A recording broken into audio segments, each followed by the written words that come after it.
তাই হরে কৃষ্ণ, রাধে রাধে সবাইকে বন্ধুরা।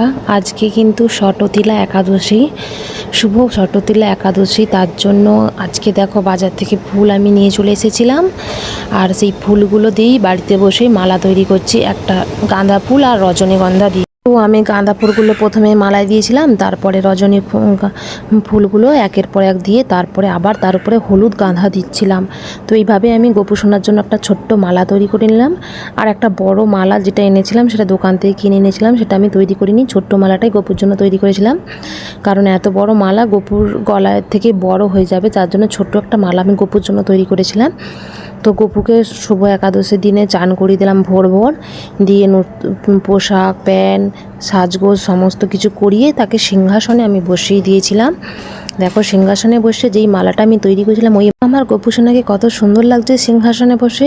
তো সবাই ভালোবেসে বলো রাধে রাধে। আর ষটতিলা একাদশী সবাই করো। আজকের মতো এখানেই, সবাই ভালো থেকো।